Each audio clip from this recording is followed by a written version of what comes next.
Yeah. Woo, yeah, I'm from New York City, everybody. We all know that New York City is the melting pot, right? My family melted here from Haiti.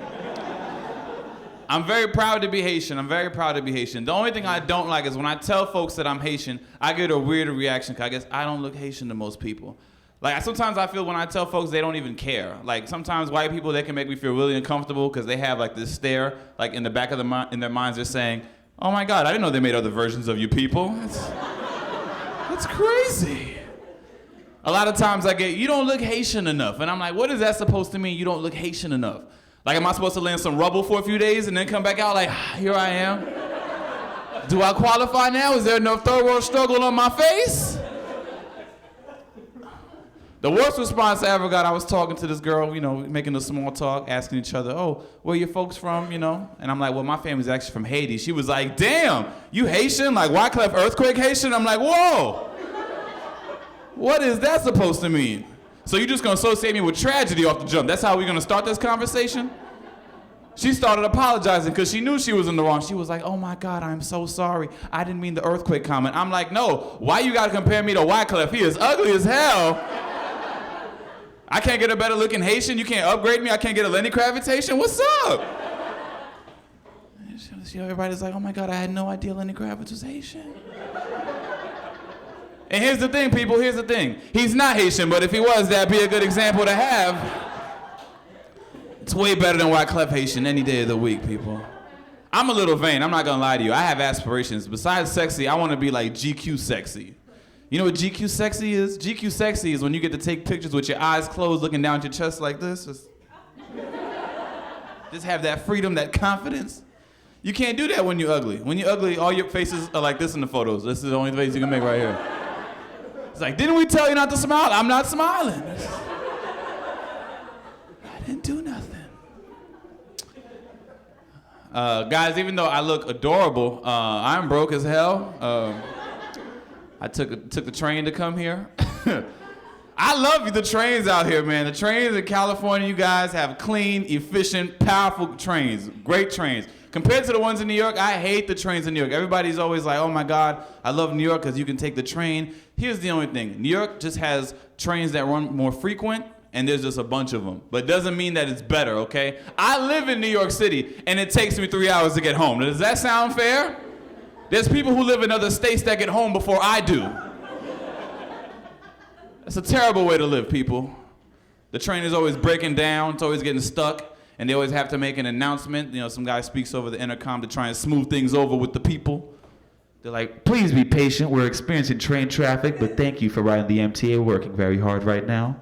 Or, please be patient, we're experiencing signal derailment, but thank you guys for being patient and riding the MTA. And here's my favorite, please be patient, somebody committed suicide and it's gonna take 6 hours to clean it up. Thank you for riding the MTA. They don't really say that, but that's how it feels when they say an accident has happened, Look, I'm not trying to sound like I'm insensitive, okay? Look, the first few accidents, I was very distraught. I showed a lot of emotion. I'm like, damn, why would somebody jump off a platform? That is a crazy way to go out. Who would do something like that? That was the first few suicides. But by suicide number 37, I was kind of out of tolerance. I'm like, yo, this is like the third time this week. Come on, man. You really gonna kill yourself during rush hour? That is just selfish and inconsiderate. Why couldn't you do this at 5 a.m. when nobody was out by the train tracks? That makes no sense to me. I mean, I'm not trying to suicide shame anybody, okay? But just be more respectful to the hardworking citizens of New York City. I started noticing how my attitude would change, because I was getting stuck, and you just start to think of all these negative thoughts. And I started thinking about blaming myself for things that it had nothing to do with being stuck on the train. I was like, you know what? I shouldn't have slept with that fat girl. That's why the train got stuck. That's what happened. For being a good wingman. That's what happens when you're a good wingman. But I needed a ride home. You gotta do what you gotta do. Yeah, but then honestly, guys, what I would do, usually I'm the type of person, if I see like a woman with children, I'll help her with her stroller, you know what I mean? Or I'll help somebody with bags, or I used to give her my seat. I stopped giving away my seat. I cut that off. I'm like, you know what? Forget everybody. I work hard too. I'm sitting down. I'm chilling. I don't care if you're pregnant, okay? I don't care if you're handicapped. I don't care if you're pregnant and handicapped. It doesn't matter. Old folks, I cut y'all off too. Mm-hmm. Yeah. I don't discriminate. But riding the train did teach me one lesson. I learned that I had to value and prioritize the right things in life. Those things I didn't have. I didn't have that balance. I was at a party getting drunk, really messed up one time. I was getting drunk, having a great time.